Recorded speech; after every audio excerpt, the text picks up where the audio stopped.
Breaking barriers, the rise of women entrepreneurs. Have you ever stood at the edge of a cliff, heart pounding, knowing you need to jump, but your feet won't move? That's what entrepreneurship feels like for so many women. The exhilarating terror of leaving behind security for possibility. I recently had the extraordinary privilege of interviewing Ciara Lewis, the visionary founder behind the groundbreaking Fierce and Fearless magazine and podcast launching this July. What struck me most about Sierra wasn't just her business acumen, but her unwavering commitment to creating spaces where women entrepreneurs can truly thrive.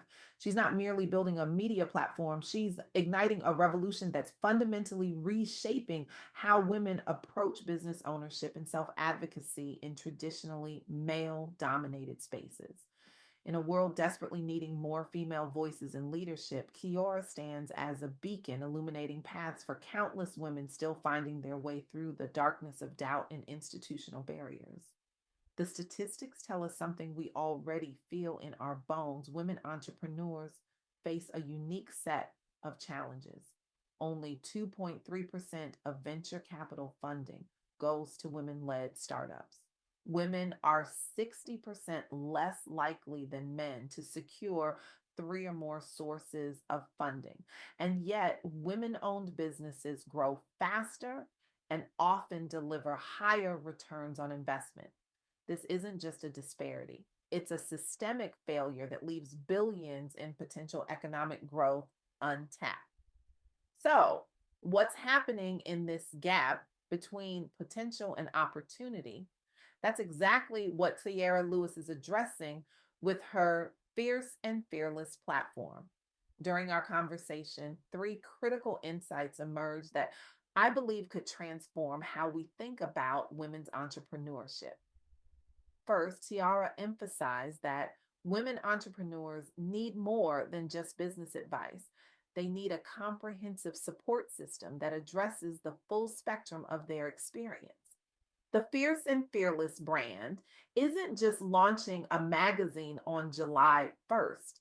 It's creating an ecosystem where women can find practical guidance alongside emotional support and community connection.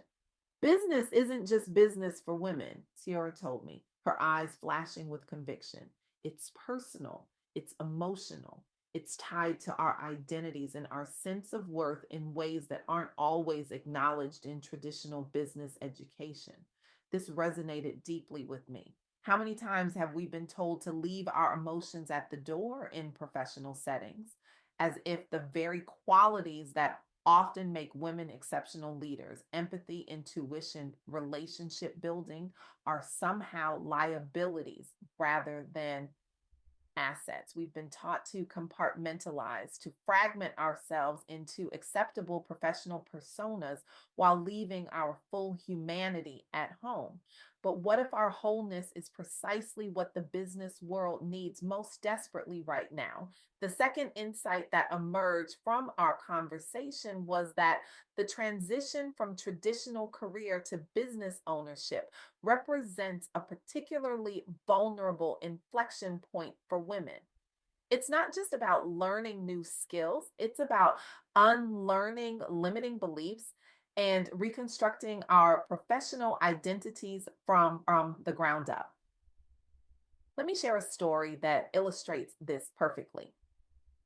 During our interview, Ciara mentioned a case that particularly moved her, the journey of Spike Spondike, who navigated a fascinating path from musician to senior type designer at Monotype. Spike faced the classic challenge of a non traditional career path in a specialized creative field. The conventional wisdom would suggest this was a liability. Instead, she leveraged her unique background and creative perspective to stand out in the industry. When her employer, Colophon Foundry, was acquired by Monotype, Spike didn't just survive the transition, she thrived, securing a senior position. What made the difference? Spike refused to apologize for her unconventional background. Instead, she recognized that her diverse interests in music and design created a distinctive approach that made her valuable during a major company transition. She didn't succeed despite her unique path, she succeeded because of it. How many women entrepreneurs diminish their previous experiences because they don't fit neatly into their new business narratives? How many of us apologize for the very differences that could become our competitive advantages? We've internalized the message that our winding paths somehow make us less legitimate, less serious, less worthy of success. But what if those winding paths are precisely what equip us to navigate the unpredictable terrain of entrepreneurship? The third insight from my conversation with Ciara was perhaps the most powerful. Community isn't just a nice to have for women entrepreneurs, it's essential infrastructure. Building connections with like minded women creates not just networking opportunities, but the emotional resilience necessary to weather the inevitable storms of business ownership. This brings me to another fascinating story Kiara shared during our interview. It's about a strategic business decision that transformed an entire market segment. Monotype, a company with an extensive font library of over 150,000 fonts, acquired Extensis, which specialized in font management solutions. On the surface, this might seem like just another corporate acquisition, but look deeper and you'll see a brilliant strategy at work. By combining Monotype's extensive font library with extensive font management solutions, they created an all in one inventory and font software solution that dramatically enhanced value for customers. Both companies recognized that their separate strengths could create a more comprehensive offering together. The result wasn't just business growth, it was a fundamentally better solution for their customers. This perfectly illustrates what happens when women entrepreneurs find their community. Individually, we each have strengths. Together, we create solutions that weren't possible alone. This is the power of the community Tiara is building with Fierce and Fearless, a place where women can combine their individual strengths to create collective power. But perhaps the most compelling story Kiara shared during our interview was about a teacher nicknamed Nancy Pants. This educator faced the classic double standard that women encounter across industries. While her male colleagues conducted concerts wearing comfortable tuxedos, she and her female colleagues were expected to wear formal gowns, restrictive, expensive, and impractical for the physical demands of conducting. Rather than quietly accepting this inequity, Nancy created a deliberate rebellion. She designed a distinctive professional wardrobe that challenged these norms while maintaining her professionalism. Her students noticed, and more importantly, they learned a powerful lesson about standing up against gender based double standards. This story resonates so deeply because it captures the everyday courage required of women entrepreneurs. Every day, we make choices about how to respond to inequitable expectations. Do we conform to make others comfortable, or do we create new possibilities by challenging the status quo? The beauty of Nancy's approach wasn't just her resistance, it was her creativity. She didn't just reject the unfair standard, she created something better. This is the essence of entrepreneurship, seeing what isn't working and creating a better alternative. As I reflected on my conversation with Ciara Lewis, I realized that women's entrepreneurship isn't just about starting businesses, it's about starting movements. It's about creating new possibilities, not just for ourselves, but for every woman who comes after us. When a woman launches a business, she's doing something far more radical than pursuing profit. She's declaring that her vision matters, that her solutions deserve space in the marketplace, that her leadership has value. In a world that still questions women's competence, ambition, and right to take up space, starting a business becomes a political act. It becomes a declaration of worth. This is why the work Ciara is building with Fierce and Fearless matters so profoundly. She's not just creating content, she's creating context. Context for women to understand their challenges, not as personal failings, but as systemic barriers that can be overcome with the right support and community.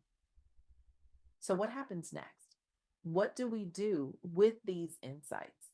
If you're contemplating entrepreneurship, I want to challenge you to take one concrete step within the next week, not next month, not when you feel ready, next week. Research your market, connect with a mentor, draft the skeleton of a business plan.